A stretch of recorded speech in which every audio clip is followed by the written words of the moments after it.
అంచేత మీరు నాకు ఈ విషయంలో సినిమా కథలు చెప్పకుండా ముందు పట్నం పదండి. నేను రాను.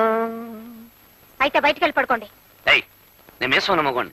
నీకు ఇష్టం లేకపోతే నువ్వు వెళ్ళి బయట పడుకోవే. నాకు మీసం లేకపోయినా రోషం ఉంది.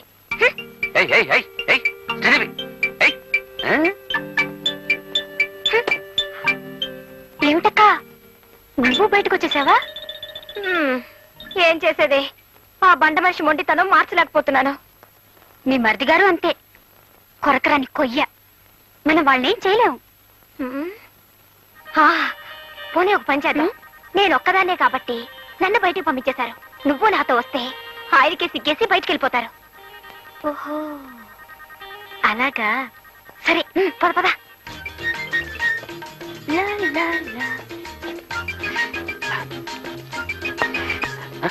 ఏమిటి ఇద్దరు వచ్చారు? లలితకి పీడకలలు వస్తున్నాయట, ఇక్కడే పడుకుంటానంటుంది. మీరు బయటకు వెళ్ళండి.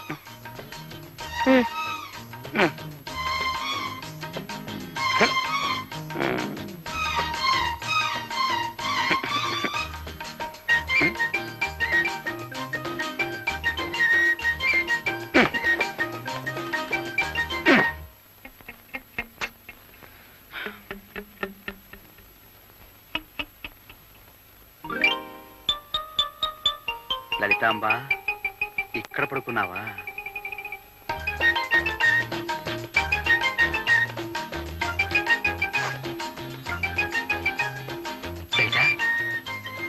చూడు మరి, ఏమిటి మొండి పడతాలా? అన్నయ్య వదిన చూడు ఎలా సర్దుకుని పడుకున్నారు. నువ్వేమో నీ మొండి పడుతూ వదిలిపెట్టావు.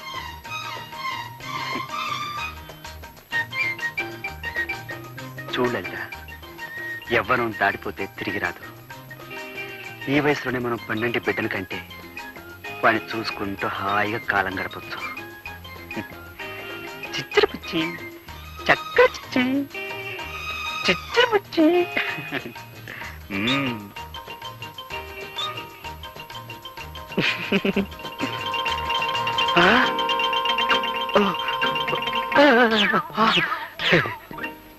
ఒరే తమ్ముడు, నువ్వు చాలా కష్టాలు పడిపోతున్నావురా.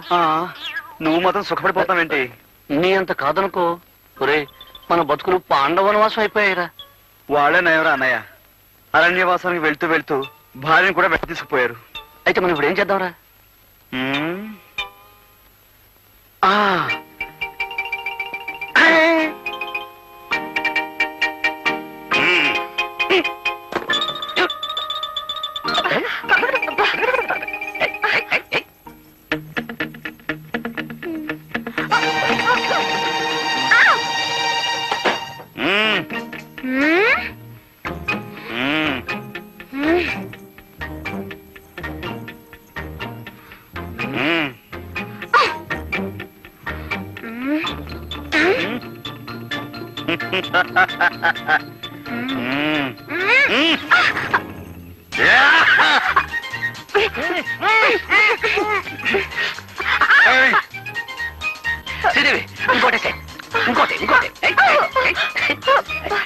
ఏమిటండి ఇది? నాకు ఇష్టం లేదని చెప్తున్నారా? నీకు ఇష్టం లేకపోతే నాకు ఇష్టమే.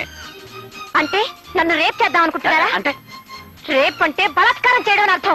అదే అదే అదే చేస్తాను, అదే చేస్తాను.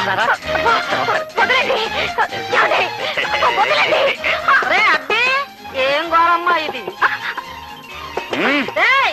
గోపి, గోపి, తలుపులు వేయండి రా. అర్ధరాత్రి పూట మధ్యలో తెరవని ఏంట్రా ఇది? చూడు బామ్మ, ఈ నన్ను రేప్ చేస్తానంటున్నారు. ఈయన అదే చేయబోతున్నారు బామ్మ. రేపా? రేపంటే ఏమిట్రా? రేపంటే ప్రేమించుకోవడం బామ్మ. ప్రేమించుకోవడమా? అదే బామ్మ. రేపంటే ప్రేమించుకోవటమా? పెళ్లి చేసుకుంది ప్రేమించుకోవటానికి కాకపోతే దేనికి? మీ తాతగారు బ్రతుకున్న రోజుల్లో అదంతా ఇప్పుడు ఎందుకు? వెళ్ళండి.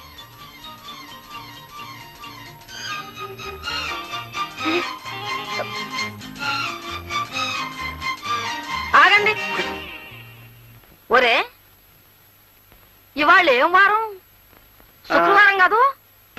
మొక్కుబడి ప్రకారం ఇవాళ మీరు గుళ్ళో పడుకోవలసింది. మర్చిపోయారా? వెళ్ళి పడుకోండి. అది కాదు బామ్మ, దేవుణ్ణి ఈ ఒక్క వారం పర్మిషన్ అడిగాంగా. తప్పు నాయనా, మొక్కుబడి అంటే మొక్కుబడే. వెళ్ళి పడుకోండి. అది కాదు బామ్మ, రేపు రేపేదో రేపు చేసుకున్నారు కానీ ఇవాళ వెళ్ళి మొక్కుబడి ప్రకారం గుళ్ళో పడుకోండి రా. గుడి అటు కాదు ఇటు. బామ్మ వెళ్ళండి రా. వెళ్తా పెద్ద అరవలేంటి.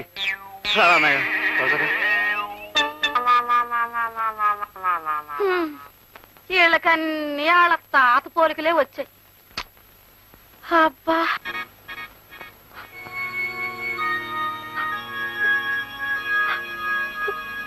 ఏమే మీకు మీకు గొడవలు వస్తే నాతో చెప్పి ఆడవాలి గాని మీ ఇష్టం వచ్చినట్టు మీరు ఏడ్చి వాళ్ళని కూడా ఏడిపిస్తారా? మీకు వినిపించాలని గట్టిగా ఏడ్చాం బామ్మగారు. మా ఏడుపు వినపడకుండా పాడు జీవితం యవ్వను 3 నాళ్లు ముచ్చట అని ఆ రికార్డు పెట్టేసేవారు బామ్మ. ఏమిటేమిటి పాడు జీవితం యవ్వను 3 నాళ్ల ముచ్చట? ఆహా, ఏం తత్వం, ఏం తత్వం.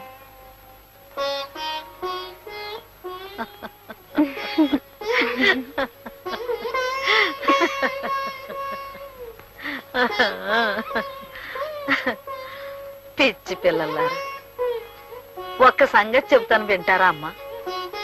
మీరు పట్నం వెళ్ళి అక్కడ గొప్పగా బ్రతకాలనుకుంటున్నారే కాని నిజానికి పెళ్ళైన పిల్లలుగా మీ జీవితాల్లో ఎన్ని గొప్ప సంఘటనలు ఉన్నాయో తెలుసా?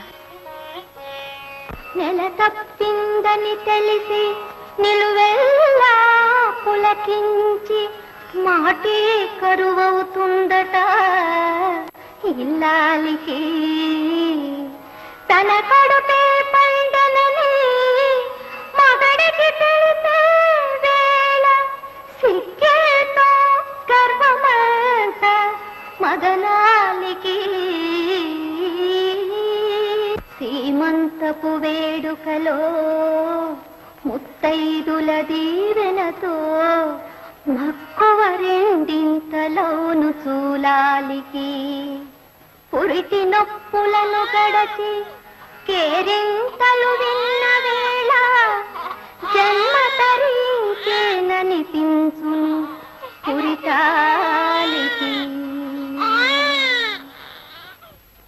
పట్నం గొప్పది కావచ్చు, కానీ అంతకంటే గొప్పది మీ జీవితం. ఒక్కసారి ఆలోచించండి.